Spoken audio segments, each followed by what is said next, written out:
Welcome back to the Out of Bounds podcast with your host Jabril McKeithen. We got the new setup still. We're still here, still making videos for you guys. Hope you guys are enjoying the content. If you guys are, please make sure to like, leave your comments, leave your thoughts on what's going on, how you like the podcast. And if you really do enjoy what you're liking, please feel free to subscribe. You know, it wouldn't hurt me, it only help. So let's get into it. As you guys know, playoff basketball, the Sixers did advance. For you Wizards fans, it should have been expected. You guys weren't doing much. Bradley Beal's a bucket, but he had no help. Russell Westbrook had one of the most Russell Westbrook stat lines when he played. 3 for 19, and he had a triple-double, but clearly that obviously isn't enough for them to beat the Sixers. Other things that happened in playoffs, the King has been dethroned, and he is now in Cancun sitting on the couch. Unfortunately, that messed up my bracket. I know I had the bracket for you guys all last week, and my bracket is completely screwed up now. And I feel just so upset and disappointed about the whole thing. I had Damian Lillard advancing to the next round. They lost. LeBron lost. Couldn't believe that. Miami, I thought was going to get a couple more games instead of just getting swept as they did.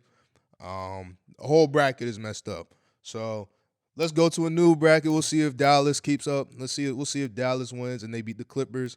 But new bracket as of right now as of today, starting with the new matchups. We got the Hawks and Sixers. I'm going to take the Sixers in 6. If Joel Embiid is healthy, I'll take him in 5 just because I don't believe Clint Capella can guard Joel Embiid. He's still to be dated. He's still day-to-day. We're not too sure if he is going to play. Doc Rivers and them have been saying he looks good in practice and all that, but we'll see what happens with that. Milwaukee Bucks, Brooklyn Nets. I did say I had the Nets in 7, but just seeing how the Bucks dismantled that Miami Heat team, it's a sneaky maybe Bucks in 6. Sneaky low-key Bucks in 6. We'll see what happens with that. That's going to be a good series. All around Twitter, Instagram, you guys have been seeing it. James Harden and Giannis Antetokounmpo do have beef. They do not like each other. So I think this is going to be a very fun series to watch. Whole bunch of battles, intense playoff basketball. I know the arena is going to be going crazy. I know the benches is going to be going crazy. Giannis, Harden, all them. It's going to be a great series. It's going to be very fun to watch. And then the winner of that will be able to go against the Sixers, and we'll go from there. In the Western Conference, the Utah Jazz did advance like I thought they would. I just believe Ja Morant was too young. I don't think the crew is too ready yet, but it's looking good for them. Ja Morant, Dillon Brooks, they're looking really good. Dillon Brooks came into his own in the playoffs. He dropped 30 in the first game, and then Ja Morant had a career high 40+. So it's looking good for him. We'll see what happens with Jaren Jackson, Jonas Valanciunas. Hopefully those guys can step it up, and they could get to a deeper run into the postseason. One of the bigger things, the Damian Lillard situation, man. Somebody get this brother some help, please. Daryl Morey. I know you know what to do. I know you know what time it is, Daryl. Come on. Bring Damian Lillard to Philly. We'll take him. I think we'll see what happens with Ben Simmons. I'm personally saying if we can, trade Ben Simmons for Damian Lillard, another first round pick or a couple of seconds, and I will gladly take that. I know he is a little higher in age. I believe he's like 30-something, but it's looking like he's not letting up anytime soon, y'all. That Game 5 game was ridiculous. I was screaming the whole time when Damian Lillard was hitting the OT shots, or the one that sent them in the OT, the double OT, the 3 back-to-back threes. I was screaming, going crazy. Damian Lillard just needs some help. Give him out of Portland, man. CJ McCollum let him down. Robert Covington let him down. Carmelo, I can't. The whole team just let him down, honestly. He had 55. What more can the brother do? 55, 10 plus made three-pointers, and 10 assists with that. What more could the brother have done?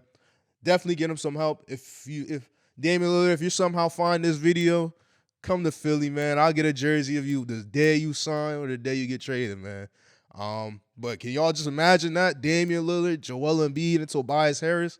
Oh, my God, that'd be lethal. Tobias Harris has actually really been stepping it up in the postseason as well.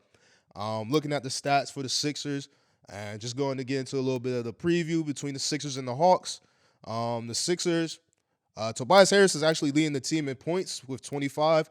Granted, Joel Embiid was injured for one of the games, so I'm sure that's a reason as to why. But it's really nice to see Tobias Harris coming into his own, especially in the postseason, and playing like an all-star, a star really, and just shining. And he's really a good player at this point. He's really coming to his own, hitting shots, being consistent now. I knew he would be. He was an all-star snub, so I'm glad to see that he's making a run out here in the postseason. Seth Curry, he had 30 in the last game to eliminate the Wizards.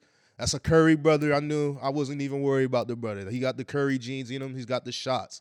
Ben Simmons is stepping it up too with 15 points per game, 10 rebounds, and almost 10 assists, averaging almost a triple-double in the playoffs. He's been really stepping it up. I'm really impressed with how he's been playing. Hopefully he keeps it up. Hopefully he keeps applying pressure on defense with a transition, making good passes to our three-point shooters such as Danny Green, Seth Curry, them boys. Danny Green's been playing well as well, hitting a couple three-pointers here and there, only averaging 10, but I'm not expecting too much from him. He's a veteran presence, and he's also playing great defense for us, so it's good to see him and good to have him on our team, especially since he won the championship with the Lakers last year.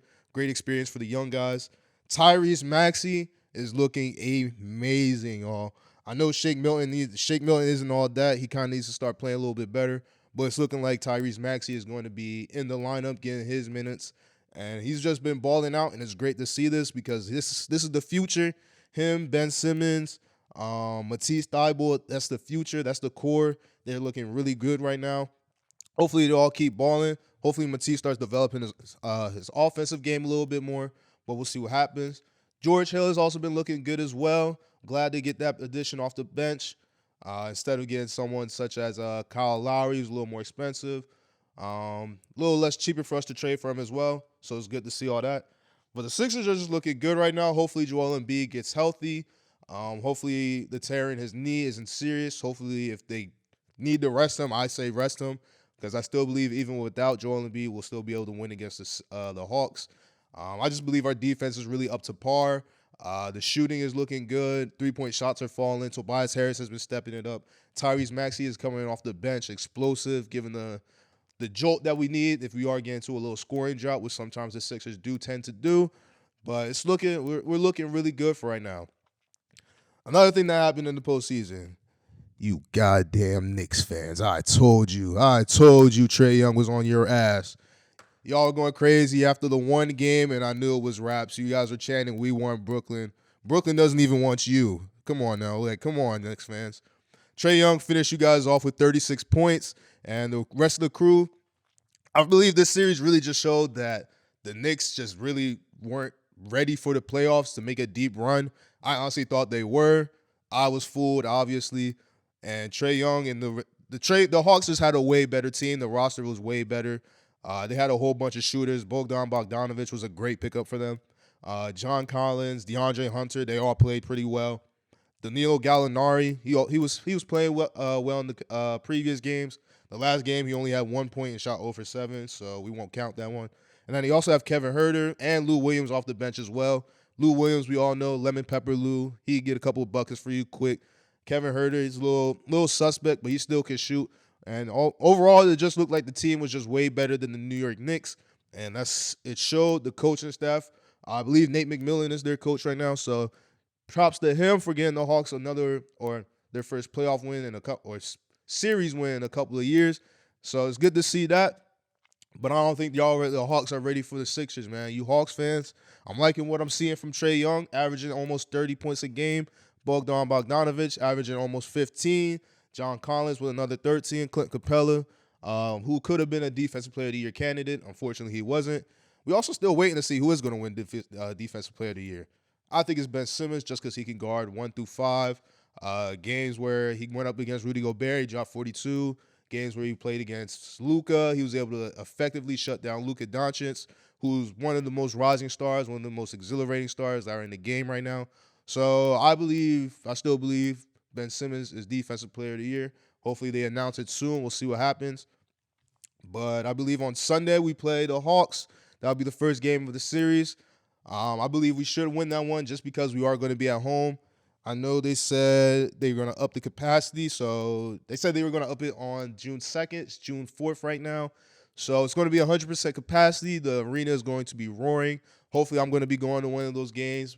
If you guys know me, if you guys recognize me, don't feel free to say what's up. I'm cool peoples, I'll be a little tipsy though. So if you're a Sixers fan, we all good peoples. But if you're a Hawks fan, I might be talking a little trash to you. You know what I'm saying?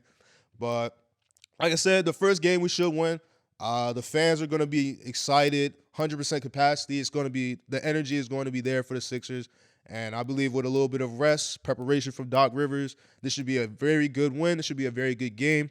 We'll see what happens, though. Anything can happen in the playoffs, especially with Trae Young. He could get hot. Anybody else on the team could get hot as well. So we'll see. Hopefully, Joel Embiid does play too. But like I said, I'm going to predict the Sixers win by at least 10. I'm going to say probably 115 to 105. I'm going to say they win by 10. I believe Ben Simmons might have a triple-double. If Joel Embiid is in, then I will scratch that. He probably won't have the triple-double. If Joel Embiid plays, he's going to drop 30. Seth Curry will put another 15. Ben Simmons will put up probably like a 9, 11, and 8 stat line, something like that. Tobias Harris will drop his usual 20, and then we'll go from there. But other than that, is there anything else that I really wanted to talk about? Once again, Damian Lillard, if you want to come to Philadelphia, please feel free to hit my guy up, Daryl Morey. Daryl Morey, feel free to hit him up. Make sure it happens. Nets and Bucks, that's going to be a great series. Definitely tune into that. Suns and Nuggets, I think that's going to be a good one. Devin Booker is a rising star. He dropped 47 to eliminate the Lakers, and he's looking really good. Chris Paul is managing that team, making sure things run smooth, controlling the offense. Make sure DeAndre Ayton is good. It's looking really good for the Suns. We'll see how far the Phoenix Suns go. But I believe the Suns versus Nuggets will be a good matchup. Jokic versus Devin Booker, the two main stars. We'll see what happens. I'm not too sure who's going to win that series, honestly. If I had to put money on it, I would have to lean towards, honestly, the Suns, just because they did just knock off the Lakers, and I never thought the Lakers would ever lose in the first round. I honestly had them going to the finals against the Sixers. But it's a new year.